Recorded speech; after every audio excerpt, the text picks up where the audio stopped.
بسم اللہ الرحمن الرحیم۔ السلام علیکم ناظرین، میں ہوں عاطف بلوچ۔ ناظرین، معاشرے میں بہت ساری چیزیں ایسی ہیں کہ جن کے بارے میں اب تک جو ہے شہریوں کو بہت ابہام ہے۔ اس کو ہم مالیاتی ادارہ کہہ لیں، صنعت کہہ لیں یا کاروباری ادارہ کہہ لیں، اس کے حوالے سے بھی جو ہے شہری کافی اس چیز سے ناآشنا سے نظر آتے ہیں۔ جی ہاں، میں آج بات کر رہا ہوں اپنے پروگرام میں انشورنس کمپنیز کے حوالے سے۔ انشورنس کمپنیاں جو پاکستان کے وجود میں آنے کے بعد سے جو ہے انہوں نے اپنا کام یہاں پر شروع کر دیا تھا، لیکن تقریباً 1972 کے بعد انشورنس کے کام میں تھوڑی سی تیزی آئی، اور پھر 1992 کے بعد بہت ساری نجی کمپنیاں جو ہیں وہ اس فیلڈ میں آ گئیں، اور تقریباً 2007-8 کے بعد جو ہے جو انشورنس کمپنی لائف انشورنس کے ساتھ ساتھ تکافل بھی جو ہے اس فیلڈ کے اندر آ چکا ہے۔ اس وقت جو ہے ایک اندازے کے مطابق پاکستان میں 2 درجن سے زائد انشورنس کمپنیاں کام کر رہی ہیں، لیکن اگر دیکھا جائے تو پاکستان میں جو انشورنس کروانے والے جو حضرات ہوتے ہیں ان کا رجحان دیگر ممالک کے مقابلے میں بہت کم دیکھا جاتا ہے۔ اگر میں بات کروں اپنے شہر میرپور خاص کی، تو یہاں پر بھی جو ہے رجحان پاکستان کے دیگر شہروں سے کی طرح ہی پایا جاتا ہے۔ اگر ہم بات کریں دیگر ممالک کی، تو وہاں پر جو ہے اس طرح کی جو انشورنس پالیسیاں ہوتی ہیں ان کو لینے میں شہری بہت انٹرسٹڈ نظر آتے ہیں۔ انشورنس کمپنی کیا ہے، تکافل کیا ہے، آج کا جو ہمارا پروگرام ہے وہ ہم اسی بارے میں کریں گے اور اپنے ناظرین کو اس حوالے سے آگاہی بھی فراہم کریں گے۔ تو اس سلسلے میں آج ہم نے جو یہ پروگرام کیا ہے اس میں ہم نے مدعو کیا ہے اس فیلڈ میں ایک وسیع تجربہ رکھنے والے اور میرپور خاص کے ایک ملٹی ٹیلنٹڈ شخصیت ہیں محترم رفیق پٹھان صاحب، جن کو آج ہم نے اپنے پروگرام میں مدعو کیا ہے۔ ہم ان سے جانیں گے کہ یہ جو انشورنس کمپنیز ہیں اور یہ تکافل ہے، اس کے اندر کیا ڈفرینسز ہیں اور لوگ اب تک جو ہے اس سے اتنے دور کیوں ہیں، لوگوں کی اس کمپنیز کی طرف راغب ہونے کی وجہ کیا ہے، نہ ہونے کی وجہ کیا ہے۔ بسم اللہ الرحمن الرحیم۔ بلوچ صاحب، سب سے پہلے تو آپ کا شکریہ اور آپ کے تمام سننے والوں کو سلام۔ نیٹو کے توسط سے آج آپ نے جس موضوع کا انتخاب کیا، یقینی طور پر ذرائع ابلاغ کے بہت کم جگہوں پر ہم نے یہ دیکھا کہ اس چیز کو بھی کسی نے اٹھانے کی کوشش کی۔ لائف انشورنس یا تکافل، اب پاکستان میں جس طریقے سے کوئی ایک رائے یا پرسیپشن بلڈ ہو جاتی ہے، اس طریقے سے لائف انشورنس یا تکافل کے بارے میں بھی لوگوں کی الگ الگ رائے ہے۔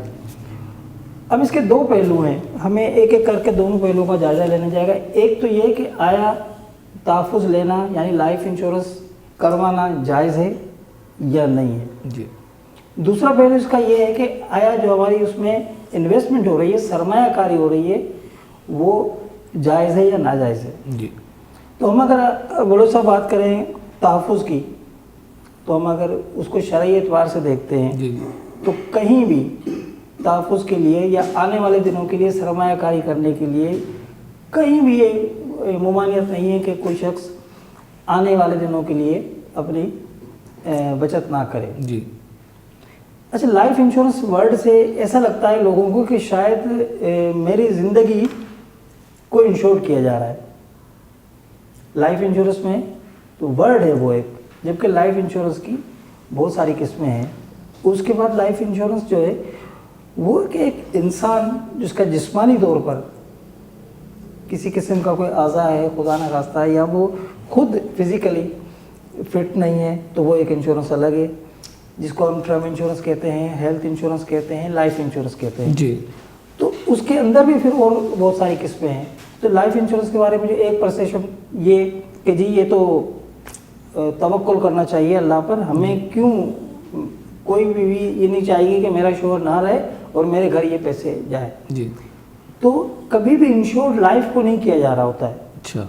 وہ جو کفیل ہوتا ہے، وہ گھر کا جو سربراہ ہوتا ہے، جو مالی طور پر اپنے گھر کو دیکھ رہا ہوتا ہے، تو وہ اس اخراجات کو اور آنے والی جو ضرورتیں ہوتی ہیں ان کے لیے پہلے سے اگر پلان کرتا ہے، فائنینشیل مینجمنٹ کرتا ہے، تو ہم اس کو لائف انشورنس کہتے ہیں۔ جی۔ انسان کی زندگی کا تو کوئی ازالہ ہی نہیں ہے، نعوذ باللہ، تو کفر کے زمرے میں آتا ہے۔ صحیح۔ تو پھر یہ لائف انشورنس کیا ہے؟ لائف انشورنس فائنینشلی لائف کی ہم بات کر رہے ہیں۔ اچھا، اس میں لائف انشورنس کی آپ تو بات کر رہے ہیں، اب اس میں جس طرح تکافل بھی ایک چیز شامل ہو گئی ہے، ہم نے دیکھا ہے کہ لوگ بولتے ہیں کہ یہ لائف انشورنس نہیں ہے، یہ تکافل ہے، آپ تکافل کی طرف آ جائیں، لائف انشورنس چھوڑ دیں، اس کے اندر جو ہے سود ہوتا ہے، حرام ہوتا ہے، اس طرح کی باتیں بھی سننے کو ملتی ہیں، تھوڑا سا اس کے حوالے سے کلیئر کیجیے۔ اس کی بنیادی وجہ یہ ہے کہ جو لائف انشورنس ہے وہ جو پاکستان کا مروجہ نظام ہے مالیاتی اداروں کا، جی جی، وہ اسی پہ قائم ہے۔ اچھا۔ تو وہاں سے جو سرمایہ کاری ہوتی ہے تو وہ جو انٹرسٹ ریٹ پاکستان کے نظام میں ہے جو اسٹیٹ بینک کے تھرو آ رہا ہے یا دیگر مالیاتی اداروں میں جو چل رہا ہے وہ اس وجہ سے تو اس میں بلا شبہ میں کہنے میں کوئی آر محسوس نہیں کروں گا، بلا مغالبہ کہوں گا کہ لائف انشورنس میں وہ عنصر پایا جاتا ہے۔ اچھا، تو ان کو مد نظر رکھتے ہوئے تقریباً آپ یوں سمجھے کہ 1964-65 سے یہ کام ہونا شروع ہویا تھا علماء کرام نے کہ ہم کوئی ایسا متبادل لائیں کہ جس میں سود، ربا، قمار یعنی کہ کسی قسم کا لالچ، کسی قسم کا سود، یعنی تمام چیزیں ایسی ہوں جو جب ہم اپنی سرمایہ کاری کریں تو وہ سود سے پاک ہو۔ تو اس کا لیے تکافل کا ماڈل 2007 کیا چیز ہوتی ہے تکافل میں، کس طریقے سے جو ہے اس میں انویسٹ کر سکتے ہیں لوگ؟ اب تکافل جو ہے وہ صرف ایک چیز پہ، حالانکہ اس میں کوئی راکٹ سائنس نہیں ہے، نہ لائف انشورنس میں نہ تکافل میں۔ تکافل کیا ہے جی کہ لفظ عربی ہے، اس تکافل کا مطلب ہے باہمی امداد۔ اچھا، باہمی امداد کے لیے مولوی صاحب یہ کیا جاتا ہے کہ ہر کمپنی نے، پاکستان میں اس وقت جو پیور تکافل کمپنی وہ صرف 2 ہیں۔ اچھا جی، اب جو تکافل کمپنی ہے وہ اپنا جو شریک ہوتا ہے اس کو پارٹیسپینٹ کہتے ہیں، وہ داؤد فیملی ہو، پاک قطر ہو یا تمام جتنی کمپنیاں کام کر رہی ہیں وہ ان میں اپنی سرمایہ کاری کرتے ہیں۔ تو ان کا پیسہ میں سے کچھ حصہ ایک ایسے فنڈ میں مختص ہوتا ہے جس کو وقف کہتے ہیں، اور باقی پیسہ اس کا سرمایہ کاری میں چلا جاتا ہے جو سود سے پاک ہوتا ہے۔ اچھا، وقف فنڈ ہے، میں یہاں بیٹھا ہوا ہوں، فرض کریں آپ کسی تکافل کمپنی کے نمائندے، میں نے آپ سے ایک پلان لیا، اب میں نے پلان لیا، اس میں سے میرے 5 روپے اس وقت فنڈ میں چلے گئے۔ اب ادھر 1 لاکھ ہیں، 2 لاکھ پارٹیسپینٹ پہلے ہیں تو وہ بھی اس وقت فنڈ میں دے رہے ہیں۔ وہ اس لیے دے رہے ہیں کہ ہمارے جتنے شرکاء ہیں خدا نہ خواستہ ان میں سے اگر کوئی نہیں رہتا ہے تو اس کی گھر کی کفالت ہم باہمی طور پہ اس فنڈ میں سے کریں، جبکہ اس فنڈ میں سے کسی اور کا کوئی حق نہیں ہے۔ اچھا، وہ صرف اور صرف شرکاء کے لیے مختص کیا گیا ہے، خدا نخواستہ کسی ناگہانی کے لیے۔ تو یہ ماڈل جو آیا تو یہ وہ پرسیپشن ہے جو یونان میں کوئی تقریباً آپ 3-4 ہزار سال پہلے لے جائیں، یہ جو اس کا جو بنیاد ہے وہ بھی یونان میں تقریباً کوئی کچھ لوگ 4,500 سال کہتے ہیں، کچھ 4,000 سال کہتے ہیں۔ ایک گاؤں تھا، وہاں ایک بزرگ تھے، ان کا یہ ہوتا تھا کہ اپنے تمام گاؤں کے لوگوں کو بولتے تھے آپ کی جو حیثیت ہے اس کے مطابق ایک مٹکا رکھا ہوا تھا، اس مٹکے میں آپ اشرفی ڈال دیا کریں ہر ماہ، اور وہ بزرگ اس اشرفیوں کو لے کر کاروبار وغیرہ کرتے تھے۔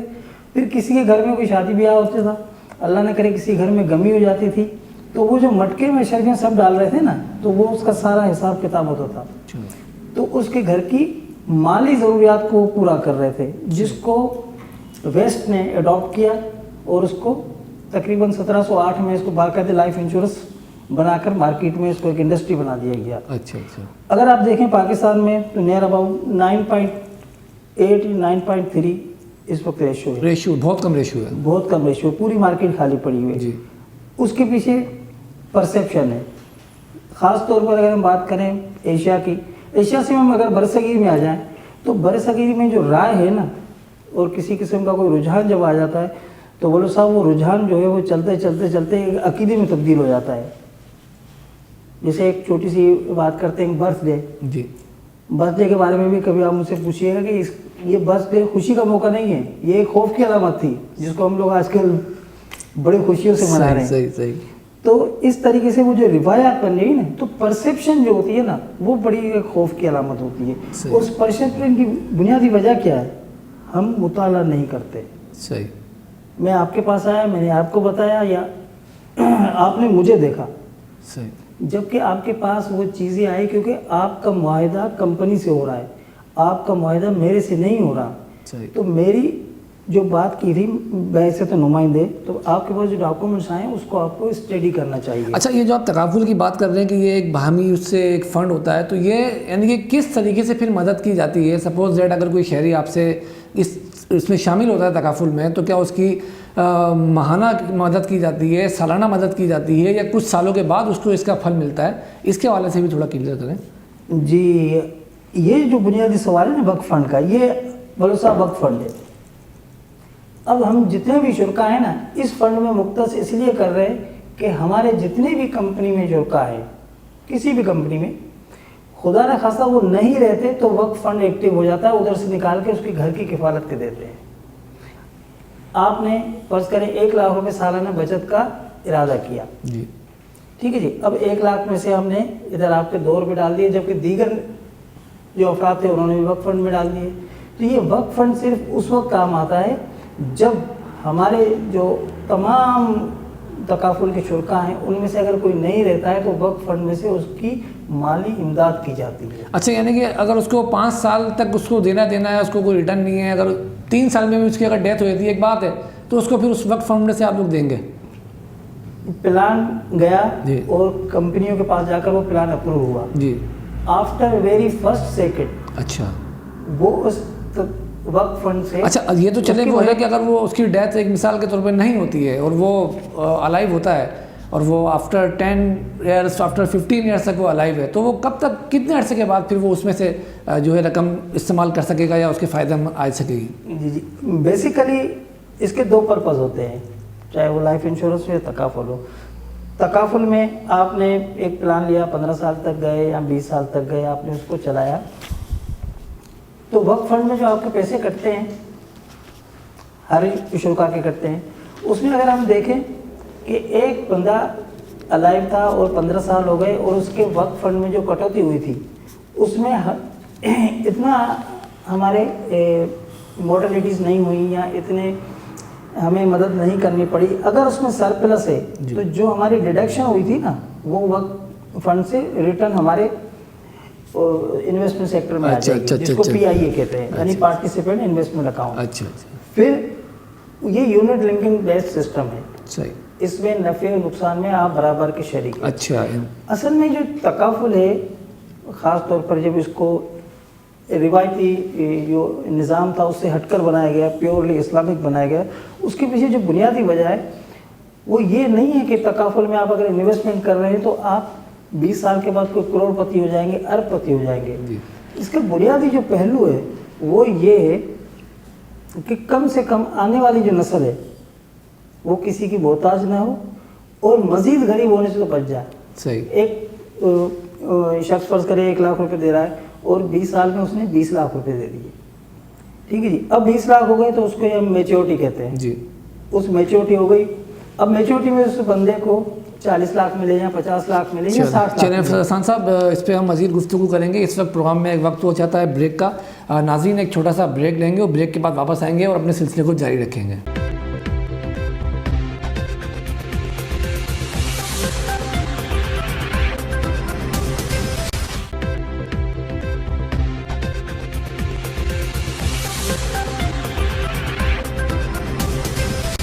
جی ناظرین, بریک کے بعد ایک بار پھر خوش آمدید. ہم اپنے پروگرام میں آج گفتگو کر رہے ہیں لائف انشورنس اور تکافل کے حوالے سے.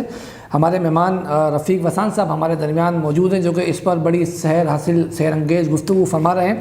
وسان صاحب, آپ نے بریک سے پہلے بڑی ایک ڈیٹیل کے ساتھ بات کری تکافل کے حوالے سے, اور آپ نے جس طرح بتایا کہ پاکستان میں جو اس کا ایک ریشو ہے وہ پوری آبادی میں اگر لگائیں تو 9.8% بنتا ہے. تو اب آپ کیا سمجھتے ہیں کہ دیگر جو ممالک ہیں اس میں اس کا لائف انشورنس کا یا تکافل اگر وہاں پر ہے تو اس کا کیا ریشو ہے اور کتنا لوگ جو ہے اس طرف راغب ہیں؟